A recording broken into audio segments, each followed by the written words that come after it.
dans le public et aussi les frères qui ont intervenu, justement, le frère Naïm. Et aussi, je voudrais remercier les frères qui nous dirigent ce matin, déjà dans la prière et dans les cantiques que nous venons de chanter, parce que je vois que nous sommes sur les thèmes. Et je bénis Dieu pour cela.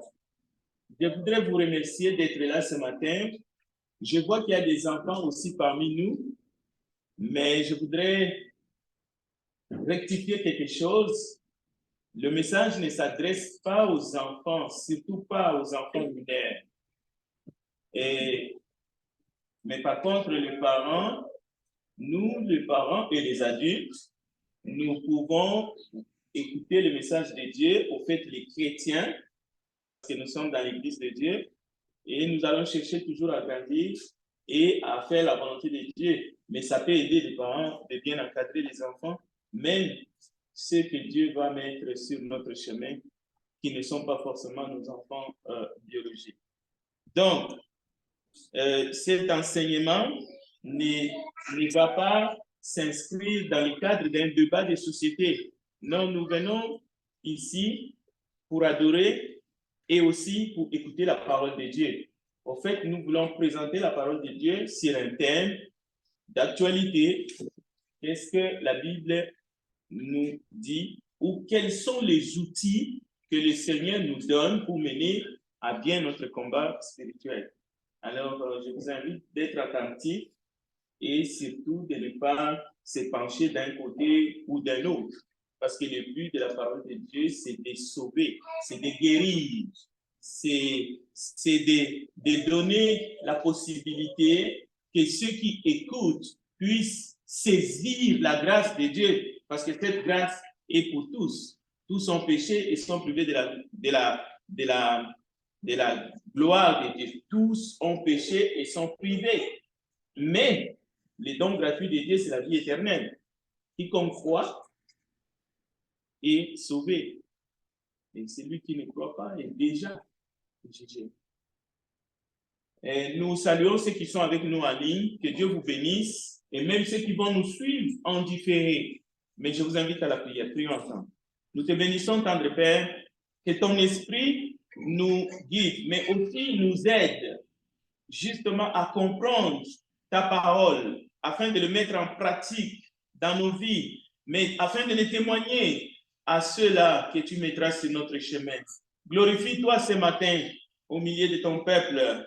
Seigneur, remplis nos cœurs de joie, mais aussi remplis-nous de ton esprit, remplis-nous d'esprit de force, afin que nous puissions vivre les oracles de l'Éternel et que nous puissions les communiquer, Seigneur, car les besoins sont grands. Voilà, la moisson a blanchi. Nous avons besoin, Seigneur, de te servir comme des ouvriers, des outils entre tes mains. Nous te le demandons, Père, au nom de Jésus-Christ. Amen.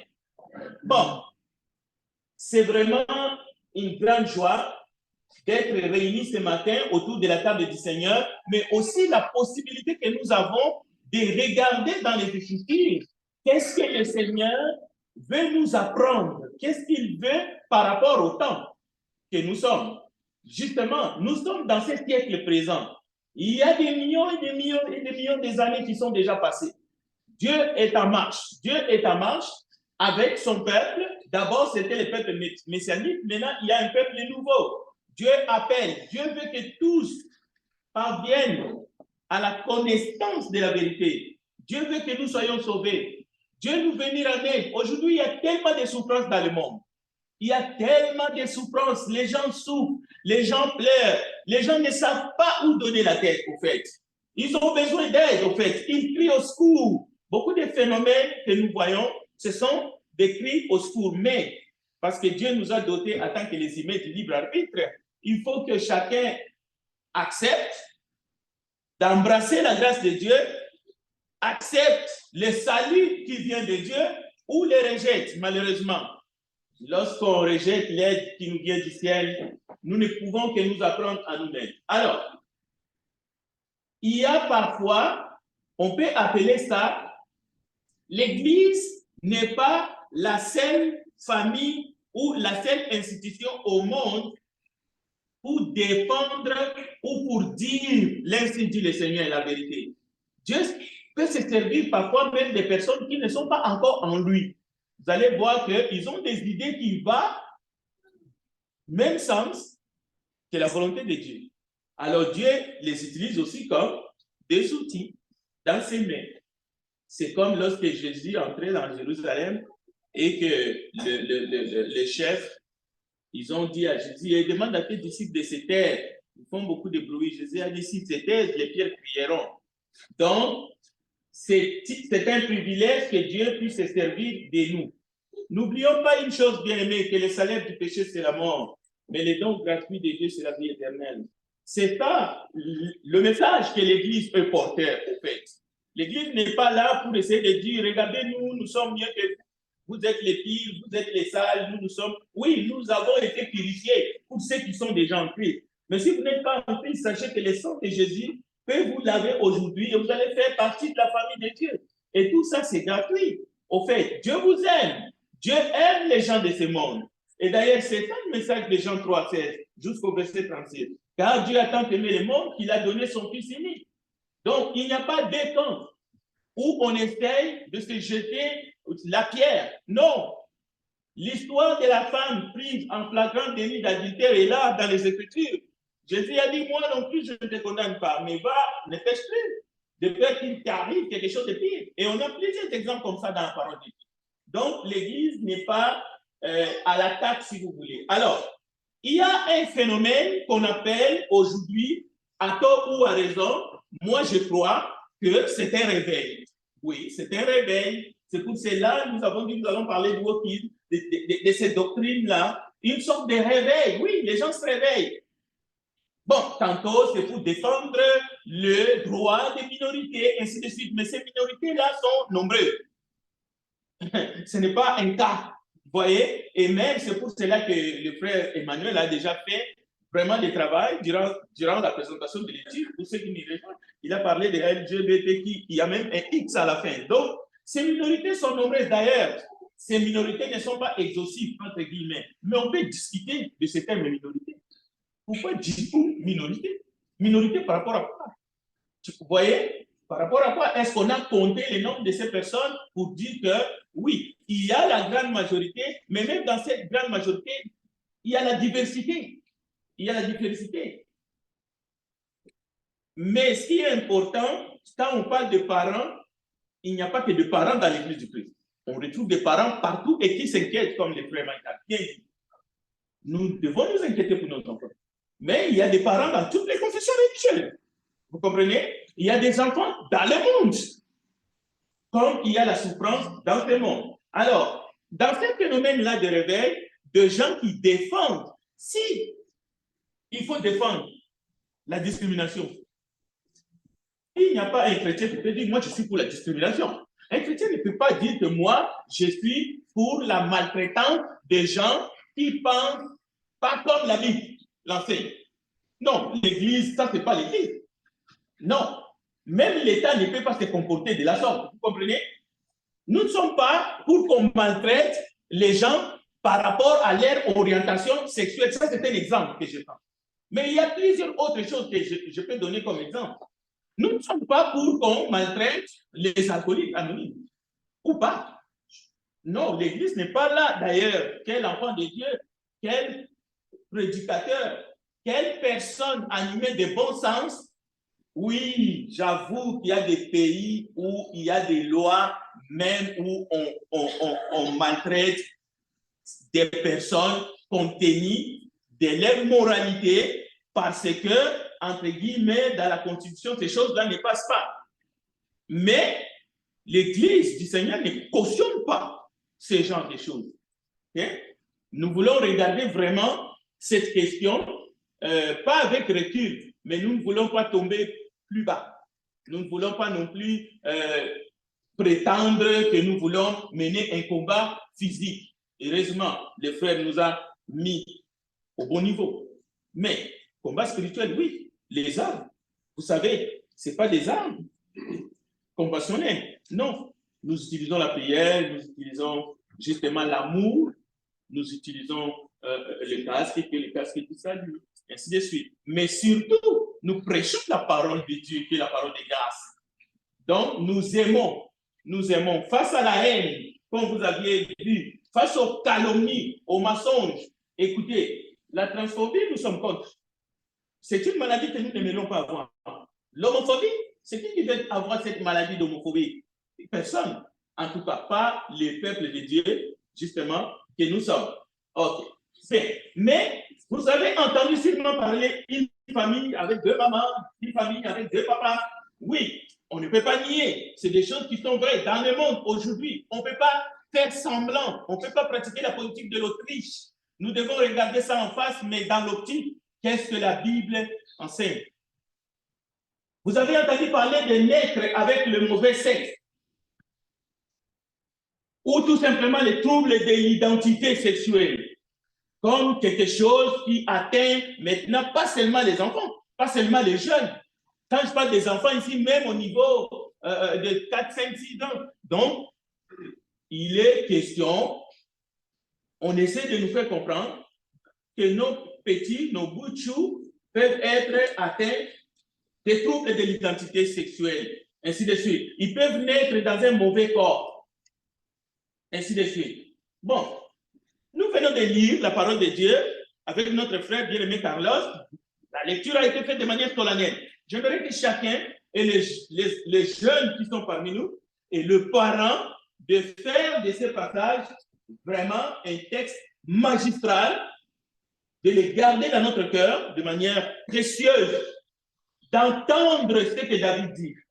Et sachez-le, ce que David dit est valable. C'est pour cela le thème du sermon de ce matin, c'est que tout être humain, tout enfant, c'est un champion. Et nous allons comprendre pourquoi c'est un champion. Au fait, c'est un chef-d'œuvre de Dieu. Nous avons entendu parler de Picasso et de bien d'autres artistes dans ce monde. Et leurs œuvres, leurs tableaux se vendent à des millions et des millions et des millions. Mais écoutez, il y en a tellement. Mais ici, nous sommes en train de parler de chef-d'œuvre du Créateur. Alors, parce que toute personne vivant dans ce monde ou non, mais toute personne qui a été conçue à un moment donné, comme David le dit ici, il a été conçu où? Tu m'as fait ce que je suis, tu m'as tissé dans le ventre de ma mère. Même si c'est dans une poubelle que tu as été conçu, et après, une fois que tu as été conçu, c'est-à-dire qu'il y a une fécondation, une fois qu'il y a une fécondation, même si après, tu es devenu un avorton, tu es un champion, tu es un chef-d'œuvre de Dieu parce que le jour des comptes vient. Parce qu'à la résurrection, tu seras là. Peut-être que tu réclameras même tes droits. Peut-être, dépendamment de celui qui va procéder par le jugement dernier. Alors, merci d'avoir fait de moi une créature aussi merveilleuse. Toute personne, tout enfant est une créature merveilleuse. Qu'il soit un retardé intellectuel, qu'il soit un handicapé, qu'il ait des problèmes mentaux ou des problèmes mentaux. C'est un chef-d'œuvre de Dieu, c'est un champion, vous allez comprendre. Vous allez comprendre pourquoi il est un champion. Parce qu'il a été conçu des mains de qui? Parce que les tableaux que Picasso a fait, vous connaissez sa valeur. Mais ici, David nous donne, je suis façonné, étité, comme dans les profondeurs de la terre. Je n'étais encore qu'une masse informe, mais tu me voyais. Et dans ton registre, dans ton livre, se trouvait déjà inscrit tous les jours que tu m'avais décidé. Qu'un enfant vienne au monde, je ne sais pas, par une malformation, une déformation, il n'a pas des organes génitaux. Comme nous voyons des siamois, par exemple. Ce sont des chefs-d'œuvre du Créateur, parce qu'ils ont été conçus quelque part. peu importe ce qui va arriver, vont-ils survivre ou non, qu'ils soient trisomiques, tout ce que vous voulez.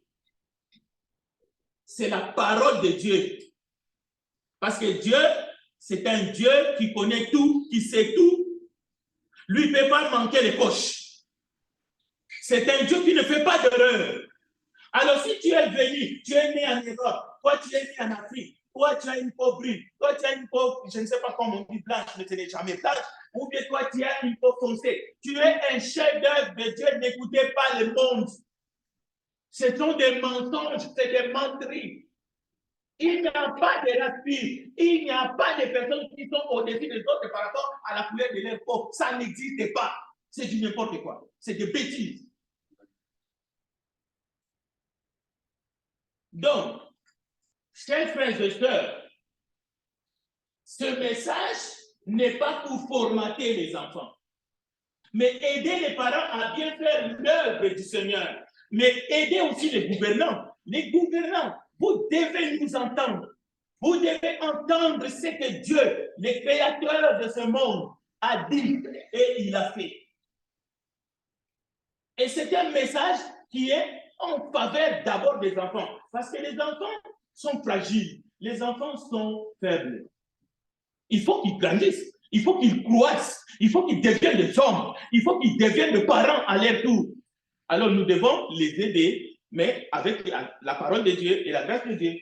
Donc, le Seigneur, pour nous qui sommes enfants de Dieu, nous savons que le Seigneur, c'est l'Esprit. Et là où il y a l'Esprit du Seigneur, c'est là où il y a la liberté. Mais il ne s'agit pas d'un esprit libéral qui consiste à vouloir cautionner toutes sortes de pratiques inhumaines et même des pratiques dégradantes. C'est pour cela que je vous dis, je remercie tous ceux qui ont intervenu parce qu'ils m'ont précédé seulement. Vous allez voir que tout ce qui a été dit ici se retrouve dans les textes que je vous présente aujourd'hui, que Dieu a mis dans mon cœur. Il y a des pratiques qui sont dégradantes, qui sont inhumaines. Par exemple, la parole est contre la maltraitance, la discrimination, la haine de l'autre. Dieu aime les pécheurs qui se répandent. Mais il y a des pécheurs endurcis. Il y a des pécheurs qui veulent amener les autres. Un peu style démoniaque dans le jardin d'Éden. Lui, parce qu'il a chuté, il vient tout d'un coup, il veut embarquer les deux autres. Alors faites attention. Ne vous laissez pas incorporer. Quelqu'un, il a, je ne sais pas qu'est-ce qu'il a bu, et puis il veut vous entraîner. Ne participez pas dans le péché de quelqu'un d'autre. Alors, il faut rechercher la grâce de Dieu. Dieu a mis en nous, dans notre conscience, dans notre subconscience, qu'en tant qu'être humain, nous devons les chercher. Parce qu'un jour, les rebelles seront châtiés. Et les rebelles seront condamnés, jetés en enfer. Parce qu'ils ont décidé de suivre les diables. Alors, il faut même, nous ne poserons même pas des questions à Jésus. Jésus fait quelque chose pour nous. Noé n'était pas capable d'ouvrir la porte de l'arche et d'essayer de rentrer les gens alors que la pluie commençait déjà à tomber. Imaginez celui qui est la parole. Alors, dans la Bible, il y a des pratiques qui sont mentionnées, qu'on le veuille ou pas. La Bible, nous savons, il y a même des pays qui en ont fait une partie de leur constitution. On prête serment sur la Bible. Mais aujourd'hui, il semble que la Bible est devenue démodée, dénaturée. On essaye de faire dire à la Bible ce que la Bible ne dit pas et on essaye d'aller biffer des choses dans la Bible, peu importe. Mais écoutez bien, il y a des pratiques dans la Bible, justement, qui sont qualifiées comme étant des pratiques contre nature. C'est la parole de Dieu. Nous ne devons pas être tués. Par exemple, entraîner des jeunes enfants mineurs dans des relations contre nature, pour lesquelles Dieu avait détruit, par exemple, les villes de Sodome et Gomorrhe. Je parle ici des enfants mineurs, filles ou garçons. Nous connaissons l'histoire du monde. Alors, des pratiques pour lesquelles certaines vivent, mais ils pratiquaient aussi d'autres choses. Ce n'est pas la seule chose qui a fait que la ville de Sodome et Gomorrhe a été détruite. Ont été détruites. Il n'y avait pas que la sodomie. Il y avait d'autres pratiques. Alors, ces pratiques sont contre nature. Pas seulement pour les enfants mineurs, même pour les adultes, consentants ou non. Et il y a plusieurs pratiques contre nature Et nous devons ouvrir les yeux parce que ces choses-là vont s'amplifier. Le diable essaye de nous emballer parce qu'il sait que ces choses-là provoquent la colère. Même si nous sommes enfants de Dieu, nous devons veiller les uns les autres. Quand la parole nous avertit, comme nous sommes venus ce matin pour écouter la parole de Dieu, mais c'est parce que Dieu nous aime. C'est parce que Dieu veut nous éviter la rétribution. C'est parce que si vous êtes ici, si vous en êtes conscient, que vous puissiez vous repentir et que vous puissiez accepter le Seigneur Jésus. Parce que Jésus pardonne. Le pardon de Christ, le pardon de Dieu est pour vous. Il veut vous pardonner. Mais ce que vous devez faire, c'est que vous devez vous avancer avec foi. Vous devez accepter de mourir et de ressusciter avec Jésus à travers les eaux du baptême. C'est lui qui a porté vos péchés sur la croix, mes péchés, les péchés de nous tous. Et il veut vous laver de vos péchés. C'est pour cela que la parole de Dieu est prêchée. Alors, chaque personne humaine vivante ou pas, je ne suis pas en train de prêcher ici pour les morts. Ce n'est pas un sermon pour les morts. Mais je vais vous amener quelque part. Vous allez voir. Nous allons aller là où la vie commence. Parce que quand la vie commence, après, ça peut barder. Le monsieur peut refuser de reconnaître la paternité et peut même donner de l'argent à la femme pour dire, écoute, on évacue. La vie que tu portes, on va le détruire parce que je ne veux pas. Je ne veux surtout pas avoir un enfant avec toi parce que je ne veux pas t'épouser. La mère aussi peut dire, ce n'est pas le bon moment. Moi, je suis encore à l'école. Je ne suis pas marié. Qu'est-ce que mes parents vont dire? Ainsi de suite. Donc, on va liquider l'enfant. Mais écoutez, parce que la vie a pris cours dans le paroi de l'utérus, sachez que cet être-là, c'est un héros, c'est un champion, c'est un chef-d'œuvre de Dieu. Parce que les cellules de l'homme et les cellules de la femme, il y a une fécondation.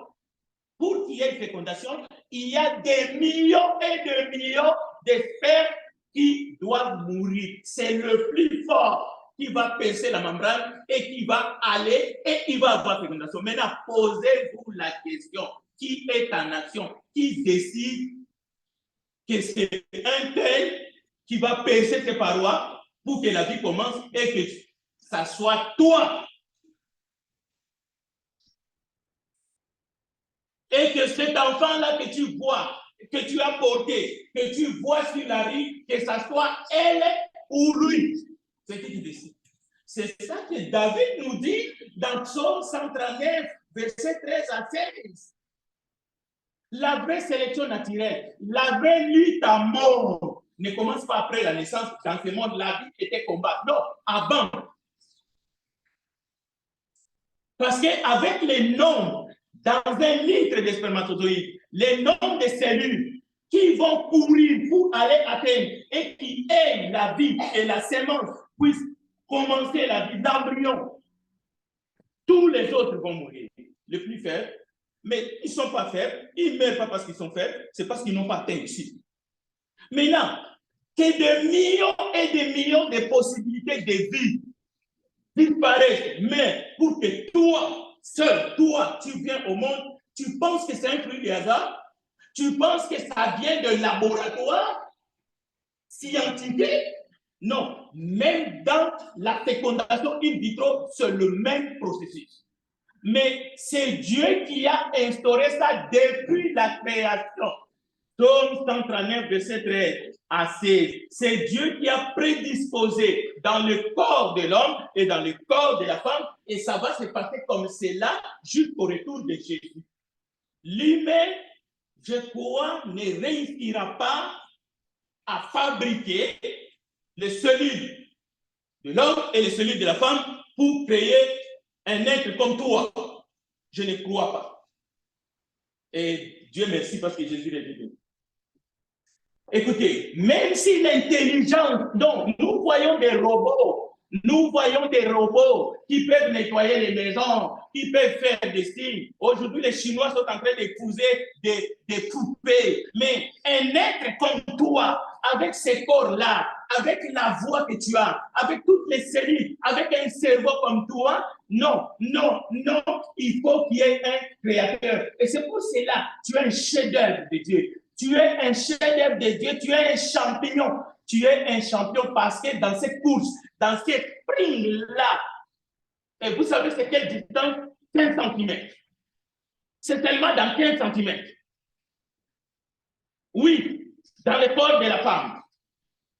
Ça peut être aussi n'importe quoi, mais si on le fait dans n'importe quoi, des inséminations, mais naturellement, de la manière que Dieu l'a fait, cette course de vie, ça se fait dans 15 cm. C'est pour cela que tu es venu au monde. C'est comme cela que Dieu t'a créé. Dieu ne t'a pas créé comme il a fait avec Adam et Ève. Non, il a déclenché un autre processus. Alors, voilà pourquoi nos enfants, nos jeunes, nous tous, même les personnes âgées, chacun est un chef-d'œuvre de Dieu. Et tu es unique. Tu es unique. Pourquoi nous disons ces choses? C'est pour que personne ne vienne te dire, comme nous avons dit, oh non, tu es venu dans un mauvais cœur, dans un mauvais corps. C'est psychologique. Non, ce n'est pas seulement psychologique, c'est physique. C'est aussi physique. C'est le corps que tu as qui détermine que tu es un fille ou un garçon.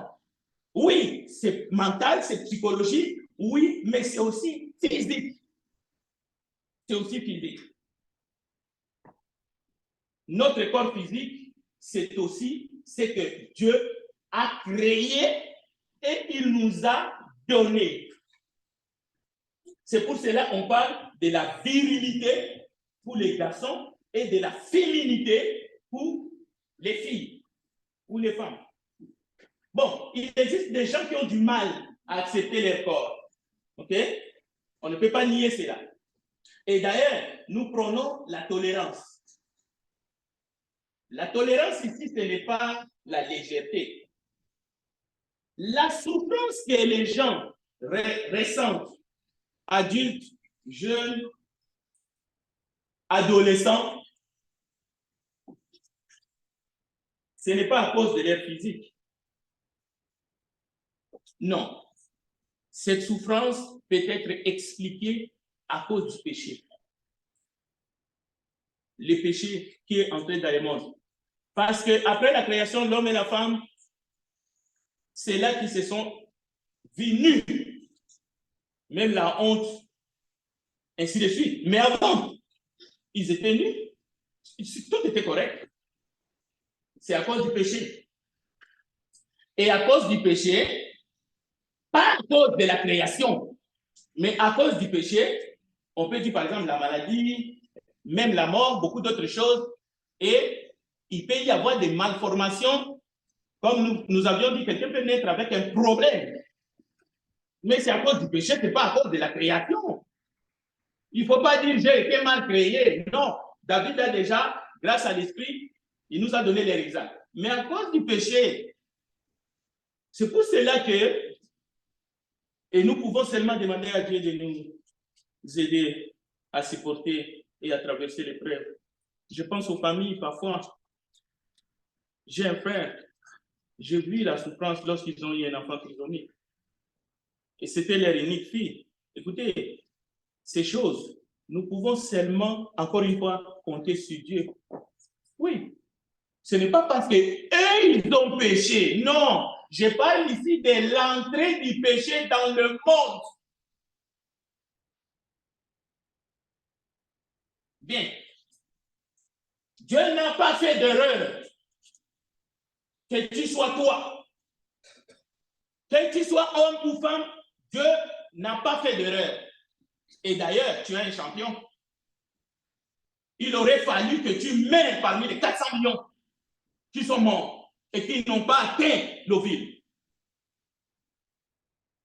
Donc, tu n'es pas un échec. Tu n'es pas un raté. Au contraire, tu es un champion. Lève la tête.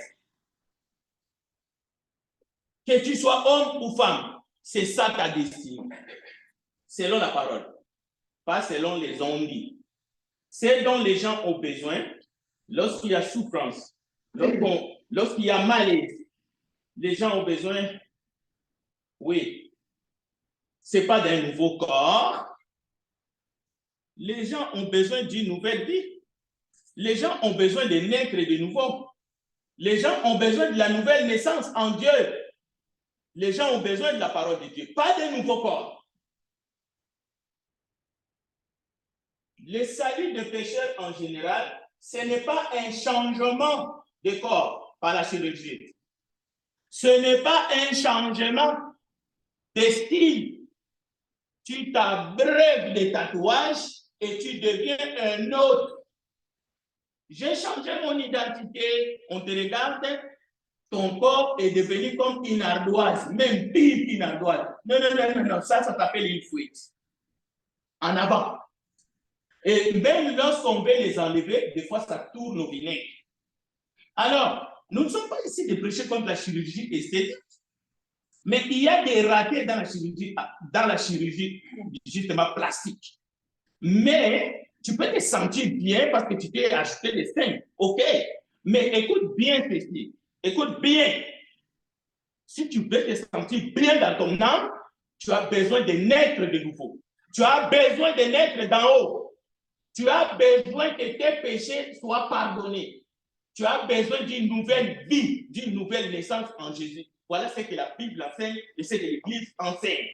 Et c'est ça que nous transmettons à nos enfants. Mais il y a des phénomènes, il y a un réveil, mais nous voulons regarder ce réveil en respectant aussi la volonté de Dieu, en essayant de demeurer dans la vérité. Nous sommes d'accord qu'il ne faut pas martyriser, attaquer, insulter quelqu'un à cause de ses choix. Non. Dieu ne nous demande pas de le faire. Vous savez qu'il y a des pays comme en Ouganda, on a pris tous les handicapés, on les a mis dans un avion, on a fait voler l'appareil, on a ouvert l'avion en l'air, on les a jetés dans la mer. C'était la manière de ce président-là de régler, d'enlever les invalides dans le pays. Il l'a fait. C'est un criminel. C'est un génocidaire. Alors, nous ne sommes pas dans ces choses-là. OK? Comment réagir à l'homosexualité de notre fille? Comment réagir à l'homosexualité de notre adolescent? Toutes ces choses-là, c'est des choses qui peuvent arriver. Comment faire? Qu'est-ce que la Bible dit? Notre fils de 6 ans veut mettre des robes. Quoi faire? Lui interdire? Non. Il faut d'abord le respect chrétien. Il ne faut pas paniquer, encore une fois. Il ne faut pas paniquer. Il ne faut pas commencer à... Oh non, on va les chasser. On va les bannir. Non, non, non, non. Non, non, non, non, non. Ça, c'est un comportement hystérique. Tu vas... D'ailleurs, est-ce que Jésus nous demande de réagir de cette façon? Non. Okay? Réfléchissons ensemble. Donc, demeurons chrétiens. Nous sommes des chrétiens. Être chrétien, c'est avoir la tête sur les épaules. C'est de se comporter dignement, comme le Seigneur le ferait. Je sais que ça peut faire de la peine. Je comprends que ça peut être véritablement comme une... C'est comme... Je manque les mots. On ne s'attendait pas. C'est quelque chose qui nous tombe sur la tête. Un coup de tonnerre. Mais il faut se calmer. Parce que nous sommes d'abord des parents. Et nous sommes des frères. Nous sommes des sœurs. Nous sommes l'Église. Nous ne sommes pas des personnes qui sont affolées à ce point. Non, l'Église accueille tout le monde. La porte est ouverte. Venez. Écoutez, il y a la libéralisation des mœurs. Oui, c'est vrai. La libéralisation des mœurs. Les chrétiens, nous ne devons pas subir. Nous ne devons même pas pleurer. Mais les chrétiens affirment sa foi. Nous ne sommes pas malheureux à cause de ces phénomènes. Non.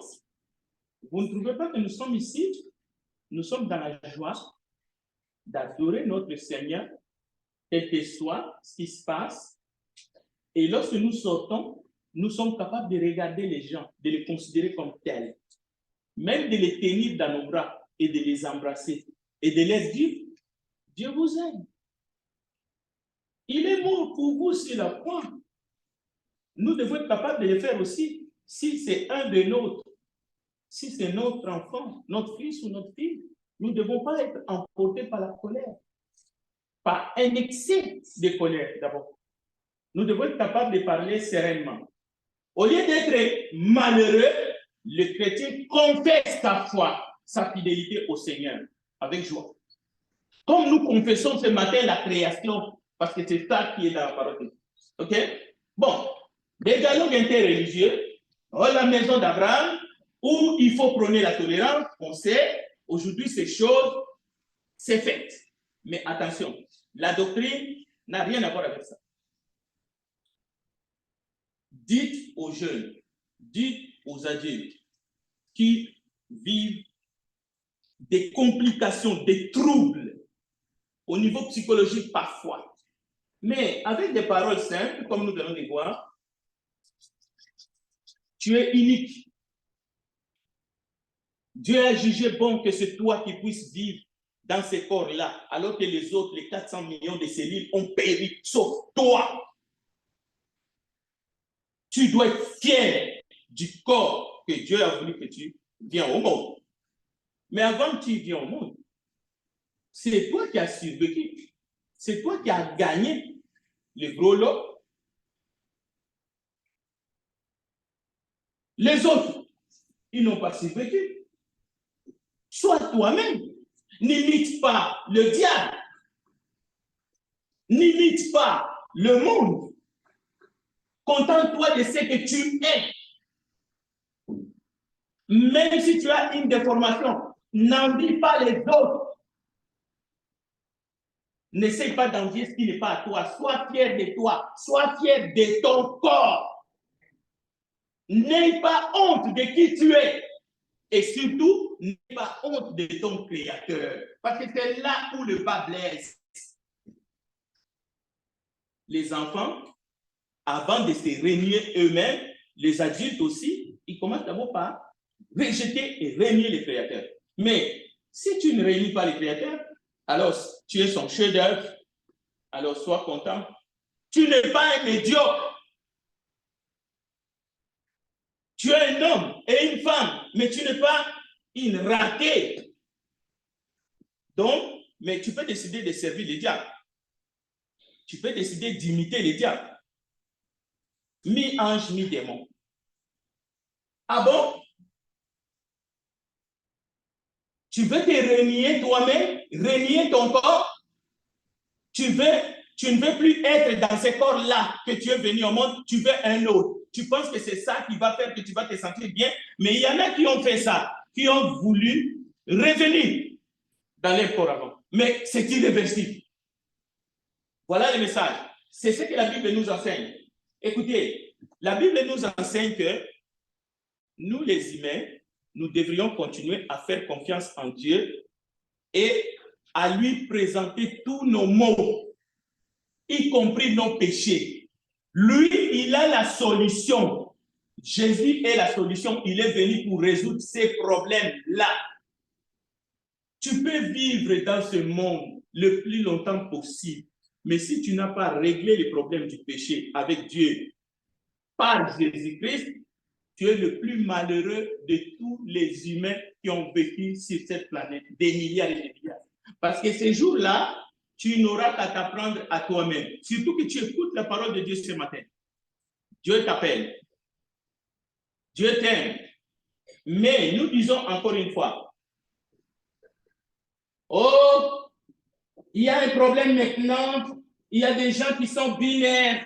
Cela veut dire qu'ils sont ni homme ni femme. Il y a des enseignements qui vont dans les écoles, jusque dans les garderies, pour essayer de prédisposer nos enfants à accepter cette situation. Écoutez, il faut savoir seulement comment pas réagir dans le sens de contre-attaquer.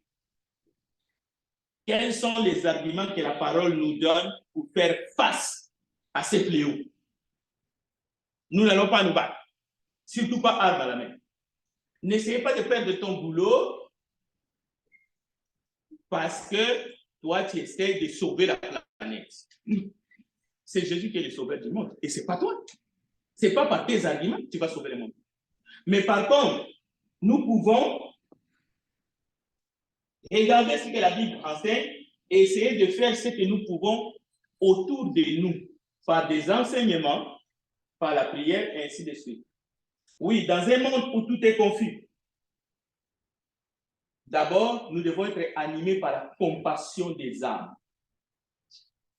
Mais sans faire des concessions. La compassion sans concession, c'est demeurer dans la vérité. Comme les vérités que nous sommes en train de dire ici. Quelqu'un peut dire, je me sens emprisonné dans tes corps. Oh, moi, j'ai mal, je vais me suicider. Mais que cela ne te pousse pas à changer le message de la création que nous avons dans la Bible. Il faut dire, écoute, Dieu t'aime. Sois fier. Tu es unique au monde. Tu es irremplaçable dans ce monde. Il n'y a personne au monde qui te ressemble exactement. Cela veut dire que tu es une pièce rare. Maintenant, toi qui es une pièce rare, toi qui es une pièce unique dans ce monde, même ceux qui sont jumelles ou jumeaux identiques, mais encore une fois, ils ont peut-être les mêmes nombres, les mêmes types de chromosomes, mais ainsi de suite. Mais écoutez, ils ne sont pas quand même fondus ensemble. C'est quand même deux êtres. Alors, parce que tu es unique dans le cœur de Dieu, parce que Dieu t'aime, parce que tu es irremplaçable, pourquoi tu veux devenir un autre? Pourquoi tu veux devenir quelqu'un d'autre en changeant quelque chose, ainsi de suite? Pourquoi? C'est ça qu'il faut dire. En tant que croyants, nous devons dire aux personnes que nous les aimons. Mais lorsqu'ils sont en train de faire des transitions ou ils sont dans une quête de la vérité, demeurons fermes. Il y a des choses que Dieu a fait et ça doit rester comme cela. Quelqu'un peut décider de faire comme il veut. Le libre arbitre. Mais toi, reste ferme. Nous devrions dire aux gens simplement, attention, Dieu est le Créateur. Regardons ce qu'il a dit dans sa parole. Ce n'est pas une question d'opinion personnelle, ma chère, mon frère. La parole de Dieu tranche toujours. La morale chrétienne ne peut pas s'effondrer dans une société. Ce sont des chrétiens qui s'effondrent. La parole de Dieu ne sera pas diluée. C'est quelqu'un qui décide de laisser la parole de Dieu. Quelqu'un a même dit, il y a des chrétiens qui commencent à perdre l'odeur du Christ. Oui, c'est vrai. Vous pouvez perdre l'odeur du Christ. Mais Christ demeure le même hier, aujourd'hui et éternellement. Amen. Donc, Dieu est souverain. Dieu est le créateur de l'univers.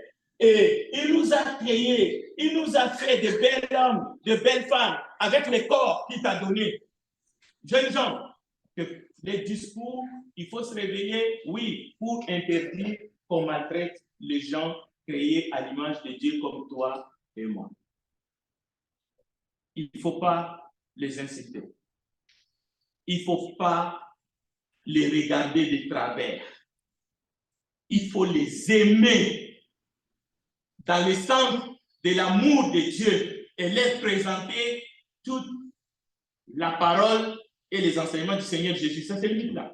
Mais on ne va pas leur imposer la grâce. Nous n'imposons pas la grâce de Dieu, mais nous appelons les gens à la repentance ce matin encore. Si vous avez entendu la parole de Dieu et que votre cœur d'homme, votre cœur de femme est touché et que vous voulez faire la volonté de Dieu ce matin, venez à Dieu, venez à lui. Il a toutes les réponses à vos questions. Il a toutes les réponses à vos soucis. Il va faire de vous une nouvelle créature en Christ Jésus. Alors, venez, venez, ne tardez pas, parce que dehors, il n'y aura que la confusion jusqu'au retour de Jésus. Mais ne soyons pas de ceux-là qui vont se perdre. Que Dieu bénisse ta parole.